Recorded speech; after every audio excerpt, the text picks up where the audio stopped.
دیارە ئەمڕۆ بۆ یەکەمین جار یەکەمین فستیڤاڵی نێودەوڵەتی ئەدەب لە سلێمانی بەڕێوە دەچێت. بێگومان ئەم فستیڤاڵە بەڕێوەبەتی گشتی ڕۆشنبیری و هونەری سلێمانی سەرپەرشتی کردووە و هەروەها بە سپۆنسەری دەستگای میدیایی کورسات بۆ ماوەی 3 ڕۆژ ئەم فستیڤاڵە بەڕێوە دەچێت بە دروشمی ڕێژنە بارانی وشە لە یادەوەری دنیادا دەمانژێنێتەوە. بێگومان لەم فستیڤاڵەیە لە ماوەی ئەم 3 ڕۆژە چەندین چالاکی و چەندین بابەتی گرنگ لە نێو ئەم با بڵێن فستیڤاڵەیە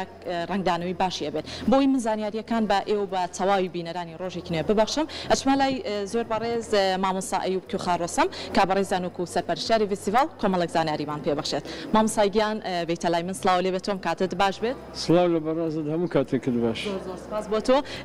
مامۆستا با سەرتالەوە دەست پێ بکەین بۆ یەکەمین جار یەکەمین فستیڤاڵی ئەدەب لە سلێمانی بەڕێوە دەچێت. چۆن بیرتان کردەوە ئەم فستیڤاڵە بۆ یەکەمین جار کە ئەمە فستیڤاڵێکی نێودەوڵەتیە بەڕێوە بچێت لە شاری سلێمانی؟ بڵێ خۆ هەموو ئەزانین کە ئەدەب دیاردەیەکی کۆمەڵایەتی بەشداری لە بەرهەمهێنانی مێژوودا دەکات. هاوکات هەوڵدانی مرۆڤ بۆ خەڵقاندنی ئەو جیهانەی کە تایە خەونەکانی بە واقعێکی پڕشنگدار ئەبینێ و ساباتی کە لە ساییدا مرۆڤەکان هەست بە ئاسیدەیی و چێژی ڕۆحیەکەن. ئەدەب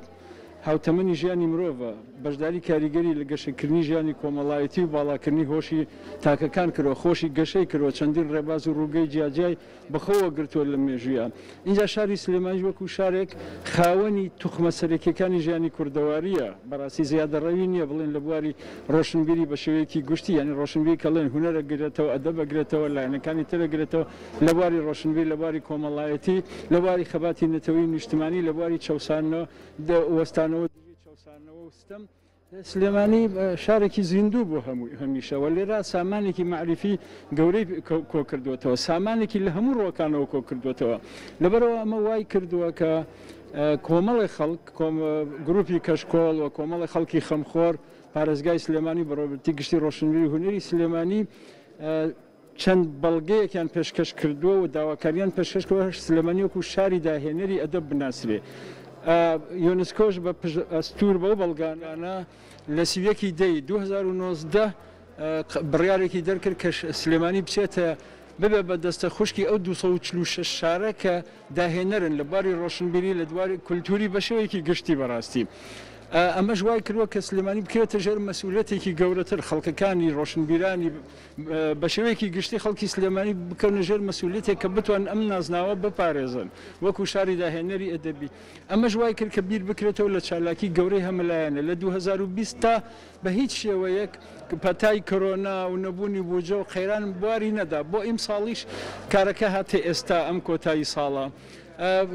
فستیڤالەکە مای 3 ڕۆژ بەڕێوەچی وەک جەناب بەدوتت 5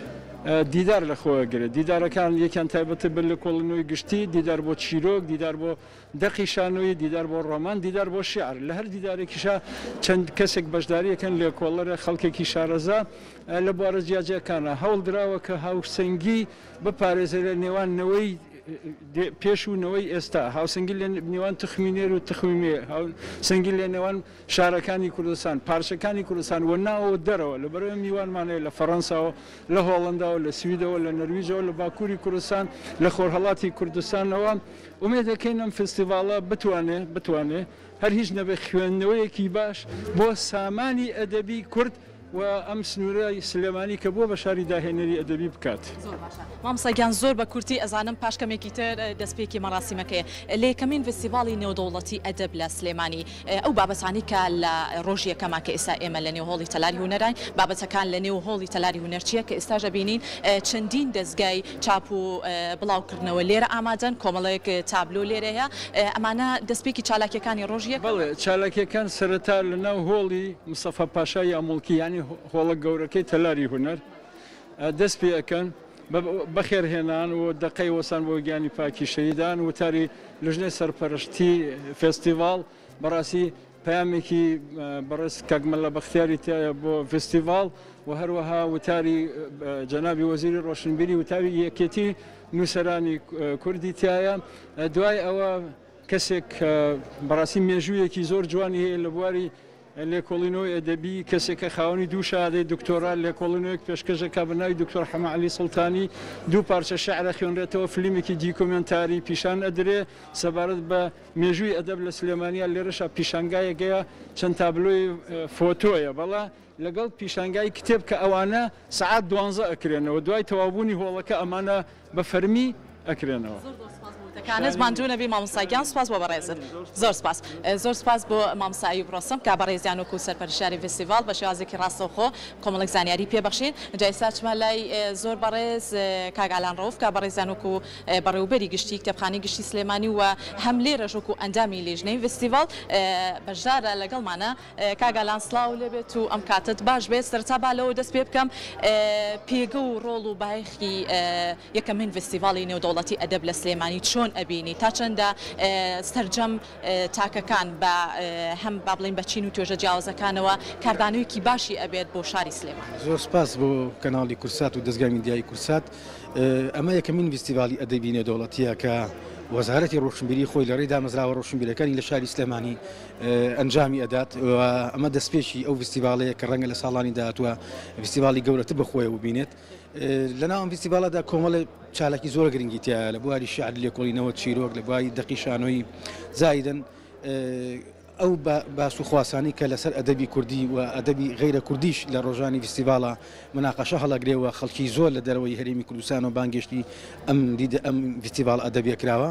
ئێمە و بەڕێوەبەرێتی چاپی بڵاوکردنەوەی سلێمانیش بە پێکردنەوەی پێشانگایەکی کتێب بەشداریمان کردووە لە دەوڵەمەندکردنی ئەم فستیڤاڵە هیوادارین بتوانین ئەم فستیڤاڵە لە ئاس پێویستەکانی ئەو ناوناوانگای بێت کە پێی بەخشراوە و هەڵی گرتووە کە ئەیش فستیڤاڵی نێودەوڵەتیە هەموو فستیڤاڵێکیش بێگومان کەم و کورتی و ئەوەی ئەبێت لە سەرەتادا هیوادارین بتوانین فستیڤاڵێکی باش لە ساڵانی داهاتوو لە ئێستش پێشکەش بکەین. پێشتر مامۆستا ئەیوب ئاماژەی بۆ کرد کە چەندین کەسی زۆر باش کەوانی توێژینەوەیکی زۆر باشیانێ لە وڵاتانی دەریشەوە بەشداریان کردووە لە یەکەمین فستیڤاڵی نێودەوڵەتی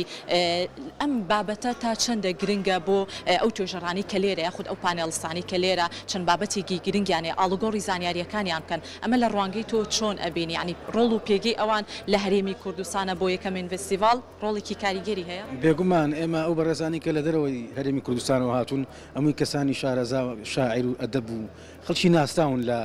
لە وڵاتەکەی خوانە لە ناوچەکەی خوانە هاتنیان بۆ ئێرە بێگومان گۆڕینەوەی بیرورایە لەگەڵ نووسەران و ئەدیبانی شاری سلێمانی وەرەوەڵا ئاڵوگۆڕکردنی کللتوری ئەدەبی لە نێوان نووسەرەکاندا بێگومان بایەخ و گەنیجی خۆی بێت چونکە ئەو بە ڕێزانش هەم بە نووسەرانی شاری سلێمانی و هەرێمی کوردستان ئاشنابن بە هەم ئەمانیش لەگەڵ ئەوان ئەتوان کۆنتاکتێکی باش بەسن بۆ بەرهەمەکانی داهاتویان. کاگالان هیچ پامێکی ترزماوە لە ئەوە ئەڵێن پێشانگای کتێب سعات 12 ئەمڕۆ افتتاحکرێت لە دوای مەراسمی سەرەتایی فستیڤاڵەکە لە سبەینەوە پێشانگاکە لە سعات 10 بەیانی هەتا 6 ئێوارە لە تەلاری هونەر کراوە بێت. ئەو کتێبانی کە خراوەتە ڕوو هەمووی بابەتی هەمە جۆرە؟ بەڵێ حوت خانی چاپ بڵاوکردنەوە لە شاری سلێمانی بەشداریان تیا کردووە لەگەڵ ئیشێک لە پارێزگای هەڵەبجە. زۆرتەکانە دەستەکانە خۆش بێت زۆر سپاس بۆ کاگالان کابڕێزانک و ئەندامی لیژنە لیژنی فستیڤاڵ لەگەڵمانە بوو جا ئێستا خاتونێکی تر لەگەڵمای خاتوو جوانە ئەویش هەم لە بەشی ڕاگەیاندنی کتێبخانەی گشتی سلێمانیە لە هەمان کاتەوە و ئەندامی لیژنەش بابزانی زانیاریەکانی ئەویش چۆن ئەبێت خاتوو جوانە بێتە لای من سڵاو لێبێت ئەم کاتت باش بێت با لەوە دەست پێ بکەین ڕۆڵ و پێگەی ژنان لە یەکەمین فستیڤاڵی نێودەوڵەتی ئەدەب لە سلێمانی چۆن ئەبینی بەڵام ڕووبکەیتە کامێرە سپاس دەکەم. زۆر سپاس دەکەم پێشکی بەخێر هاتناکەم کە بەسەرتان کردینەوە وەکو کورسات وەڵا ڕۆڵی ژنان لە لەم فستیڤاڵانە بە تایبەتی بەڕاستی زۆر یعنی خساونەتە ڕوو هێنانێتە پێشەوە لە هەموو بارێکە ئیشێکی باشە ینی ئەم فستیڤاڵانە کە بە یەکەم جارە لە سلێمانی کراوەتەوە ڕۆڵیان زۆر باشە ژنان. باشە پێ دوایە کە ئیسا دەستپێکی یەکەم ڕۆژی فستیڤاڵەکەیە پەیتا ئەبینین چینێکی زۆر باش لە بە هەموو چین و توێژە جیاوازەکانەوە سەردانی یەکەمین فستیڤاڵان کردووە خۆت ئەبینین خانمێکی زۆر لێرە ئامادەن ئەمە تا چەندە وا ئەکات زیاتر گرنگی پێدان و بایەخ پێدانی ئەدەب لە شاری سلێمانیا تەنانەت بۆ چینی ژنانیش ئەمە ڕۆڵ و پێگەیەکی کاریگەری هەبێت. بەتاکی ئێستا ژنان خوک و خۆداگاداری ژنان لە هەموو بارێکە بەشدارن یعنی بە تایبەت لە ئۆکو من کە لە کتێبخانە سەیری ڕۆڵیانەکەم یان ینی خۆیان سیمینارەکان بەشدارە بنە ڕێکخراوەکانە لە زۆر شتا یعنی بەڕاستی من وەکو خۆم خۆشم بایەخ بە ڕۆلی ئافرەتە ینی ئافرەت و ژنانەیەم زۆر کۆیانەکەمەوە لە لای خۆم و ینی ئەو فیستیڤاڵ و شتانی کە ئێستا کراوە زیاتر ژنان بەشدارن.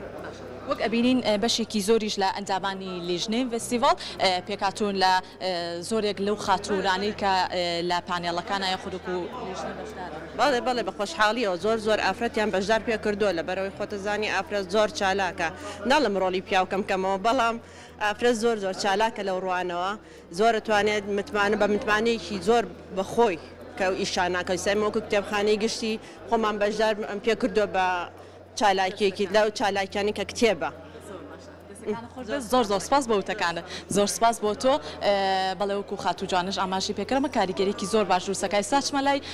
کاک بەختیار سەعید ئەگەر لەگەڵ ما بێت پێم وا بێت ئێستاش گەیشتە نێو یەکەمین فستیڤاڵی نێودەوڵەتی ئەدەب لە سلێمانی باوتێکی ئەویش وەرگرین وەکو میوانێک کاک بەختیار سڵاو لێ بێت و بەیانیت باش بێت زۆر سپاس بۆ تۆ با لەوە دەست پێ بکەین پێم وا بێت ئەوەندە نابێت هاتوویتەتە نێو فستیڤاڵ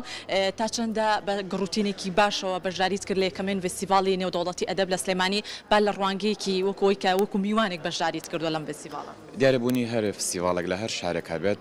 زیندوێتی و شارە نیشانەیەت دیارە سلێمانجی بۆ خۆی زیندوێتێکی تایبەتیە کە جیاوازە لە هەموو شارەکانی تر بۆی بەردەوام کار و چالاکی وجودی هەیە ئەو چالاکیانەش تایبەتمەندیەکانی شار نیشانەیە ئەدەب یەکێکە لە بناخە زۆر باشەکانی شاری سلێمانی گەر سەری مێژووی ئەدەبی کوردی بکەین بەشە زۆرەکەی بەر شاری سلێمانیەکەوێت کەواتە ئەم شارە ئەو تایبەتمەندی هەیە کە شایانی ئەوەیە ساڵانە فستیڤاڵێکی لەم جۆرەی تا بکرێت. لەگەڵ هاتنە ژوورەوەت بۆ نێو فستیڤاڵ پێم وا بێ کتێبێت کڕیوە لە دەستگا و ئەو بابەتە بڵاوکراوانی کە لێرە ئێستا خەریکی سیرکردنی کتێبەکانم. تا چەندە ئەمە پێ دوایە بۆ شاری سلێمانی ئەم فستیڤاڵە وا کات کاردانەوەیکی زۆر باش دروست بکات کە مامسا ئەیوب ئاماژەی پێکرد بۆ چینی دواترمان و ئەمە وا کات زیاتر گرنگی بن بە بواری ئەدەب. دیارە بوونی فستیڤاڵ ناساندنی کەسایەتیەکانە چەو کەسایەتیانی کە لە ژیانە ماون یاخود ئەوانی کە لە ژیانە نەماون ئێمە بەردەوام پێویستمان بۆیە بۆ نمونە گۆران پیرەمێرد نالی بەونەوە تازە بناسیێن و کە ئێمە بناغێکی پتەومان هەیە ئەو بناغە پتەوە پێویستە هەمومان کاری لەسەر بکەینەوەن و دەوڵەمەندتری بکەین کاتێککە ئەمە بناغەیەمان دروست کرد ئەو کاتە ئەتوانین بڵێن شانازیەکانمان گەورەتر و بەرفراوانتریشە بێت. باسی کەسایەتیەکانە کرد ئەگەر هاوکارم ڕێباز لەگەڵم بێت کاک بەختیار بیتە لای ئەم تابلۆیانە ئەمە تا چەندە کردنەوەی پێشانگایەکی وەها و ئەکات زیاتر چین و توێژە جیاوازەکان کەسایەتیەکانی شار بناسن بیتە ئێرە سپاس دەکەم فەرموو وەرە ئێرە سپاس دەکەم ئەمە تا چەندەکردنەوەی ئەم پێشانگایە کاریگەریەکی باش دروست دەکات لە چاوی بینەرانەوە. دیارە پێشنگاکە بۆ خۆی تایبەتمەندێکی هەیە چونکە فۆتۆی کەسایەتیەکانە بەڵام خۆزگە فۆتۆکان لە جاتیەوەی کە ئاوا بێت لە کتێبێکا وایە کتێبەکە پارێزراوتر بێ ئەشتێتە لای هەموو کەسێک ئەو کاتە من لە جاتیەوەی کە ئێستا بۆ کاتێکی دیاریکرا و سەری فۆتۆی کەسایەتیەکانەکەم ئەگەر کتێب بێت هەم ئەرشیفە بێت هەمەر کاتێک کە بمەوێت ئەو زاناریەک بۆ نمونە لەسەر دکتۆر معرف خزنەدار بەدەست بێنم ئەو کاتە کتێبەکەم لە بەردەستا بێت و ئەتوانم بەکاری بێنم. بۆ چوونی تۆ چییە لەسەر ناساندنی ئەم کەسایەتیانە لە نمایشکردنی کەمین فستیڤاڵی نێودەوڵەتی ئەدەب؟ کەسایەتیەکان شانازیەکانی میلەتی ئێمن کەواتەم شانازیانە بەردەوام تۆ بێ کاری بۆ بکەیت و بەردەوامیش نیشانی بیتەوانە چونکە تۆ ئەو بناغی کە دروست بۆ ئەدەب لە باشووری کوردستانە ئەم کەسایەتیانە دروستی کردووە. سپاس بۆ وتەکانت زۆر سپاس بەڵێ سپاس بۆ زۆر سپاس بۆ ئەم میوانشم کە ئەمڕۆ کاک بەختیار سەعید بوو لەم بەشی پرۆگرام لەگەڵمانە بوو بەڵێ خۆشەویستان وەک ئەیبینن ئەگەر هاوکارم وێنەکان بگوازێتەوە کردنەوەی پێشانگای کتێب وەکو ئەوەی کاک ئالان ئاماژی پێکرد لە کاتژمێر 12 ئەکرێتەوە بەڕووی میوانانە ئامادە بووانە هەر کەسێک ئەوێت بەشدار بێت لە یەکەمین فستیڤاڵی نێودەوڵەتی ئەدەب لە سلێمانی ئەتوانێت ئێستا لە نێوهۆڵی تەلاری هونەر پانێڵەکان دەستی پێ کردووە و لە ڕۆژانی داهاتووشە ئیشەڵا لەگەڵتانە ئەبین بۆ ئەوەی زۆرترین زانیاریتان بۆ بگوازینەوە.